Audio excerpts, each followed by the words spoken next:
So now with Bentley, I'm a little bit different where I am supporting his head. Now he's not my first date. And when I do, I'm not holding the head. With that, I'm rotating, so it's bringing his vision, and that's where Mom knows to just key in for his eyes to activate his head support. But at the same time, see how I'm underneath the arms. I'm working on that counterbalance. I'm working with that shift.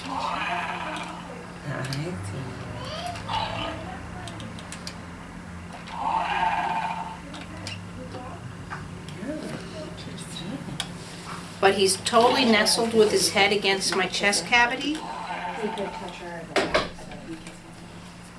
And his head now is much more controlled. So honestly, right now, I'm kind of just here with his head. Now, even though he's coming forward, I'm going to combine here. Now, see how I'm underneath the, and I can start working on the spine with that sit. Now this is something he's learning, so I've got to, but to see how much I can get in there with my whole body and shift for his function. Good job. Nice boy. Good job. So see there, see how the vision kicks in, I can work with that counterbalance.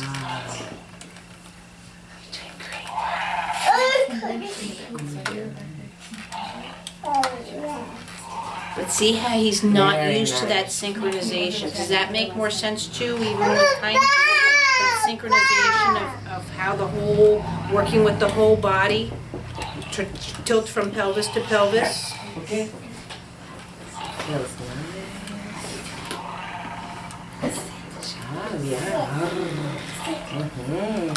Now the eyes get a little tired, I just let him go for it. How long have you worked with him? 6 months? 7 months? Not even 6 months. Not even, because then he was really, I think I saw you once and then he was pretty sick over Christmas, so it's really Probably only about more so 4 after months. Christmas, yeah. And, I'm sorry, how old is he? Bentley's 2. 22 months. Or no, 26 months, sorry. Okay. There you go. Nice. Bentley responded right away to Michelle's brilliance. Her mojo, whatever it is. And do you mind me asking when he was diagnosed with CB? He wasn't diagnosed until he was 7 months old. Oh, really? I didn't know that. Did you have the bowel site? No, we're getting ready to sue Thunderbird Hospital. He was born failing his hearing test. He was born with extremely low blood platelets to the point where they were talking blood transfusions. Microcephaly? Well, they didn't diagnose it, but on his little card at birth, his head was smaller than his chest. Right, like the third percentile or whatever. He wasn't even on the chart. Yeah. He was a negative head. He had petechia all over his body. Classic, enlarged Yep. liver and spleen. And he was, no, but pale and lethargic. They never tested him for anything. They just, How long was he in the NICU for? not 1 second. Oh, really? Every single doctor has asked me that question. Every single doctor. And he had feeding problems, but they didn't go anywhere with that. Temperature issues too? Oh yes, couldn't regulate body temperature, the whole shebang. It's all on his report, every bit of it. We kept taking him to his primary care doctor, saying that babies that are born vaginally are mucousy. That usually goes away in like 4 or 5 days, they blow all that out. He kept getting worse. And on the reports, it actually says worried parent, no issues. He was aspirating the entire time until he was 8 months old. Yeah. They failed him tremendously because my daughter unfortunately has a drug history. She was completely stone cold sober her entire pregnancy. She completed high school and dental assisting school. Went under drug tests every time she saw her OB just because she was honest with her providers and they wanted to make sure. And Thunderbird Hospital, she had been treated there before for her addiction. her primary care physician, who we went and saw when she was pregnant because she had a virus. She was diagnosed with, oh, you have a virus. Go home and rest. We told the OB she had a virus. Oh, your baby's just going to be small. Your baby's just going to be small. The whole system failed her, I believe, because of her previous histories. You're so beautiful. Just roam, child. Go that way.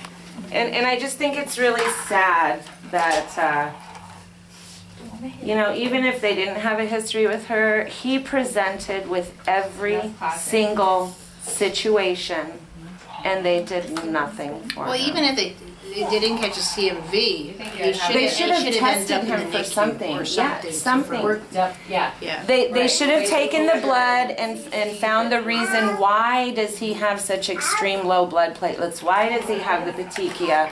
Why is he not warming up? Why is he? Graham was born with his sugars at 19, but he wasn't presenting with any kind of symptoms, like he wasn't shaking, he wasn't, yeah. So they thought the machine was broken. So they're waiting for the new machine, because he's not stimming, he's not shaking, he's not, I guess they hum. And send it to the lab. Their machines are But they never even told the doctor. So the new machine came, and it was still 19, and then they were And kind then of they like, went, oh crap. okay. No, they never did anything. So they did formula in the room, and took him off of breast milk, did formula, suddenly got him up to like 45-ish, and they're like, oh gosh, we're good. Looking back, they were just covering their butts Yeah. because they shouldn't have waited for the machines. He should have been probably rushed NICU. And again, nobody's ever answered me why his sugars were so low at birth and at that. You know, you can still do a lawsuit up until he's 21. I have enough lawsuits I could probably do, but my husband and I have just decided, my biggest one would be removing the adenoids and not culturing it. Yeah. Standard OR procedure. My son Hemophilus influenza and staph in his sinuses, and he didn't send anything out to the, But why wouldn't you do that so that Graham could have a better life? oh, I know that, but it's just complications with my marriage. My husband Oh. refuses, so what are you gonna do? Oh, well, I didn't know it was. Yeah. I thank Yeah. God for the NICU nurses there. I don't know how you guys do it, man. I'm serious. And Oh, Especially then you have babies of your own. I'm like, how could you? It's hard. Because I teach embryology, you know. and so I- even though we're sitting here having this whole conversations Yeah, about he's other so great stuff, about that. can you see though how On the his movement pelvis and You guys now. are- He's up and moving. And his legs are even. and now I can start playing with him over here, where he's not used to. You know, but Yeah. see how I'm rotating his pelvis and bringing him. I'm holding his head, but I'm keeping him successful. I'm not holding his head because he can't do it. I get it. If I go forward, he'll go forward. I'm holding for him to start learning how to do that. Did you say something? You like this, huh? He's really been doing pretty good. Yeah. He's really into right now sitting on benches, and I hold him like that, and he just looks around. He wants to do what everybody else does. Your other hand's on the lumbar region? So right now my hand is like this. So the pinky is and these two fingers are right at the iliac crest. And actually, normally I would be on this side of the spine in the lower lumbar, but I'm actually on his right side. So I can pull him around where he can present over here. If my finger was here, see, I lose his balance and he starts to fade. But when I'm on the right side of his spine, I can suggest more tension in the spine to bring the head up and back. And your hand is wouldn't normally be on someone's head. I wouldn't normally be on the right side. Normally, if my hand's here, I stay on this side of the vertebrae. But A, because of his size, but two, I want that torque, that tension of the spine. I mean, like, but without him needing your hand on his head, would you normally have your hand on someone's head? On the It shoulder. all Like depends if I'm working on the sequencing. Okay. However, with Bentley, he wants to, that's where he, people will say he has low tone and stuff. I don't say he has low tone, he just doesn't understand that it's capable for him to do. Nice job with your So arm, buddy. with someone like this is how Graham was. It's either I get an object or I hold my head up, but I can't do both. So what I'm trying to do is hold it in a way that he's successful, Nice. and he can go, oh wow, it's much easier to see something and grab something with my head here and my arm here, that he'll start presenting on his own. Okay.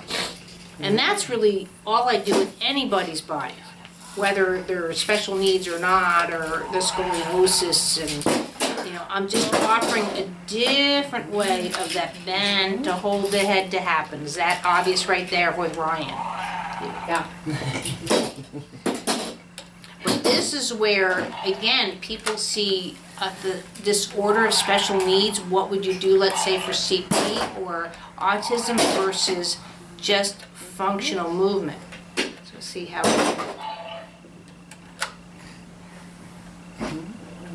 But he's not used to this complex twist in the spine. I like it. And see, now too, he can talk about it. Whereas before, if he's like down here, you try and have conversation versus here with the esophagus and the vocal cord. Because right now, the way I'm holding him, I don't feel like Bentley's like, yeah, great, but if Michelle wasn't holding my head, I wouldn't be able to do it. Now, if I was doing that to you, you would be judging me. Why are you holding my head? Why are you holding my back? But for a kid, Just smell. I just want them to be successful. He feels safe and like he can move. Right. Yeah. Now, if I Like was he knows where a his body's foot at. away trying to do this, It's not gonna be the see, I same. can't even get here. Whereas here, Your belly, my body, your energy. well, it's just a vestibular system. He knows he has more support. And yeah, energy, not the blue light kind of energy, but true, you know, he's feeding off of my movement, and I'm dancing with him in a sense. Yeah. Now he's coming up here, and I'm just coming underneath to support him, so he's just. Successful. But this is where the vision really kicks in with a lot of these kiddos. And see, now his hand's coming over here, so I'm just activating the arm. Not necessarily that he can touch, but there he goes, he can do it. It's two hands playing. But I went off of his cue.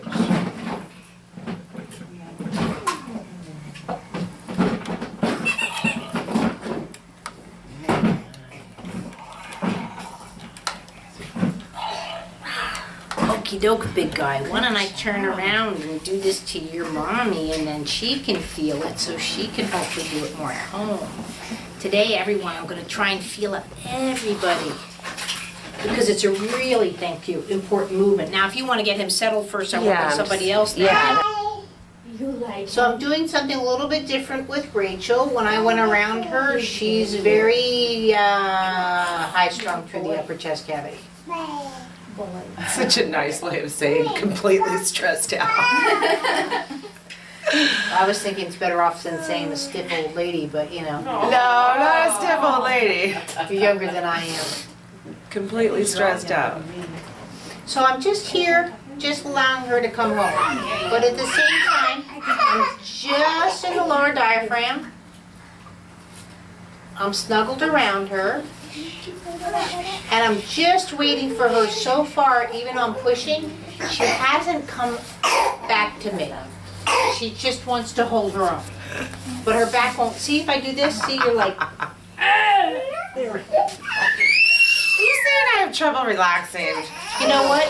No, that's the whole thing with this too. If you know how to relax, you would. If you don't know how to relax, you don't. Relaxation is a movement. And if you don't know how to move through stress, that's where you see people on mugshots that look postal. They look like little Frankensteins because they don't know how to move through their anger, and instead they take out half the neighborhood. You have a right to be angry. You have a right to be stressed out, but you have a right to breathe through it. So because she's on my table, I'm also giving her a lesson because she needs it. So I'm trying to get her diaphragm to move around her chest cavity. So I just adopted or adjusted a little bit what I've taught you guys. So see, her shoulders are learning how to bend over the diaphragm. Does that make more sense with the visualization? So I'm not squeezing back her belly. I'm looking for this conversation to happen. That she comes over and she can breathe this way and then come back. Is that a little bit better visualization? But I'm doing it, see, I'm pushing into her shoulders. and I'm just letting go. And see, that alone is bringing her head up and down. I don't even have to work with the, so, okay, good. Now, see, that's the first time. See how you're starting to come against me? So with that, so I'm gonna go right hand up and the left hand down. So what I was doing here with Frank, see, that's not gonna do anything for her right now. You feel that? Versus here. Right hand up. But the same thing, I'm tilting through her pelvis, so I'm very concerned about how her ankles are moving around this. Even though I can't see them, I know enough to feel them. And if you don't believe me right now, tighten your feet. And see the difference? See how this is CP. Tighten your feet, tighten your knees. See how she's doing everything now through the shoulders. The pelvis is stopped. So now let it go. See how now? Oh, yeah. See the difference? So instead of all the movement going up through the shoulders, that's cerebral palsy in a lot of ways. They get real top heavy, they get very because they can't do any other movement through here because their feet are too contracted, the knees and the tush. So what their body should know is this, the little hula dancer becomes this. And that's where too now you'll see all of this kind of stuff because now tighten your feet, tighten your knees. Now lift your feet up off the floor. Right. No, just try and do it. Now do it with your hands up. And tighten your feet and bring your feet up. See, that gets easier. See how she can bring her feet up? And this is where you see kids in the stroller and stuff. They bring their feet up and their hands stay up. I know, but you know how their hands stay up in the stroller? Because their feet aren't planted on the... Do you want shoes? Do you want shoes or not?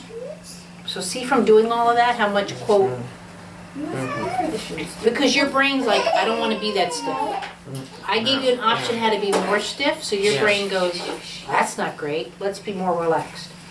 Come on in. Hi. You can come here, it's I'm being okay. big like you.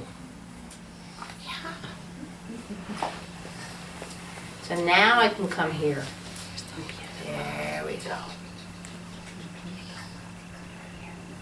And now I'll push through with my chest. See how the shoulder comes back? Coming back, there we go. And this is the first time her elbow is starting to present to my knee. Feel the difference now? See how you're not holding your arms? See, now I just slid her back a little bit to take advantage of the bearing weight. This is why I have to have business liability insurance as well as personal liability insurance. Does Arlie stand on things that have wheels? You know what, I'm not worried about, I mean, what, I've seen her, I haven't seen her fall, I've seen her tumble, but it's a... There we go. Now, just to show the same thing that I just did with you, see to the left side, see how you don't know how to go over to your elbow. Do you feel that? Versus here. Feel the difference? And this is what it's, that I'm trying to teach you guys, this is what it's like to have a leg to stand on. Here, I don't know how to stand on my elbow, so how am I supposed to stand on my leg?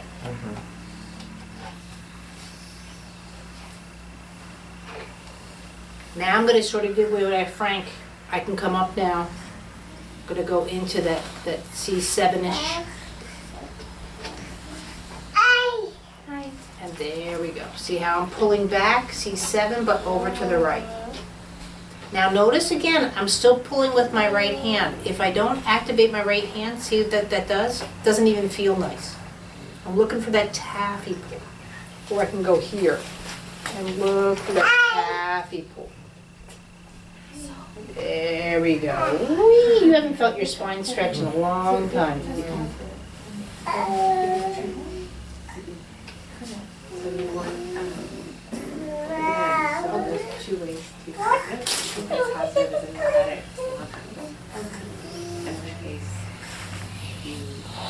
And this is where you can see, now normally again, I wouldn't put my hand, like I said, over the arm, but because I want to show her with Bentley, but I still have to protect your system here. So what I'll do is I'll bring my knee up, and so this is what I've been doing.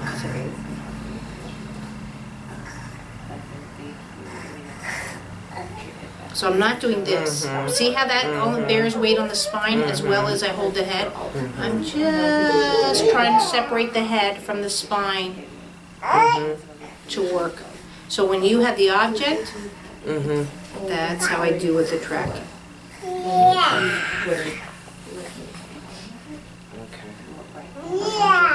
Yeah, it's almost weightless here. Right. Makes you lightheaded, doesn't it? Moving the right way. Yeah, well, get up slowly. There's no slow. I feel like a champ. Although my spine. Wow, that was good. I need to start making time for me. Come and see you. Yeah, that's when people go, who works on you? So anyway, where I'm working now with Vanessa, do you feel how hard this area is? Like I can't bend you. Does that make sense? Yeah. Okay.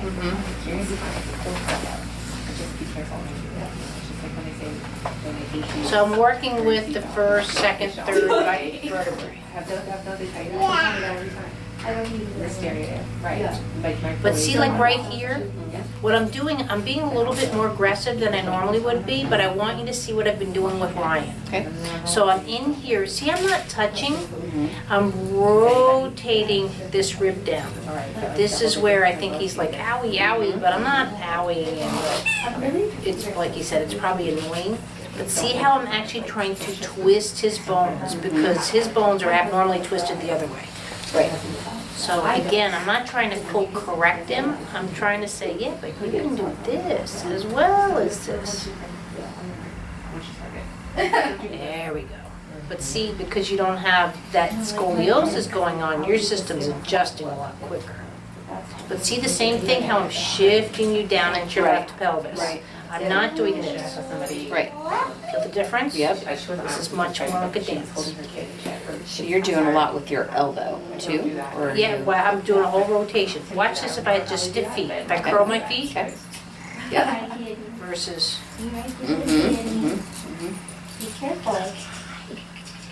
it's more obvious when you watch that part where I'm working on somebody else. That's where I like the class.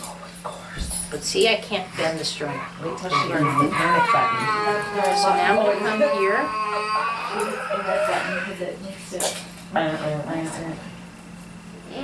So see, same thing, how you're going over to that elbow. Right. See how you're rotating onto that elbow. So if I went the other way, just so now you can feel it. See? Do you feel how weird it is to even go onto your elbow? Yep, yep. How much, there we go, how naturally it is to go down onto your chest. Yep. And this is what happens in the NICU to babies. So when they have a birth trauma, now their birth trauma, you might not notice it. They had a virus maybe, but for whatever reason, let's say, even if they come out completely 40 weeks vaginal delivery, but that diaphragm panics instead of going into a full breath, which you see, but then you smack them and they get breathing or whatever, maybe that's old wives' tale if they still do it or not, but you know what I mean? Then they start, and you go, oh, okay, everything's okay. But just that little bit of synchronization to that system, especially when you don't know if maybe they have some other things going on, genetic base that you haven't even considered yet. Right. Or it won't even be on your scope. But and that's where kids, especially when they get swaddled too hard, don't start learning this opportunity. So when they have this is when it's a startle, because they don't, it's a fall to them. Does that make more sense? It does, yeah. Just based off of this. That's it. See, now I can rotate. This is sort of what I was doing to Rachel. Now I'm doing it to your side and twisted versus with her. See, this is no problem for you. But for whatever reason,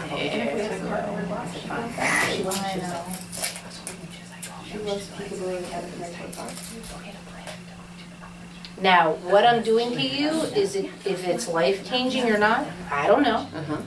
But, you know, if you drive better, this is throwing the ball. This is what we were talking about with Ryan. See now, like throwing the ball. But here, throwing the ball. See the difference? Yeah. There's no power here. Right. Even though you're laying back, you see how you're countering all that synchronization to throwing. Whereas here, you're spastic. Right. Yeah. Your head's falling over. You don't know how to keep it all together. Right. Right. Just from that little bit, feel that. How cute are those? Got them at Bath.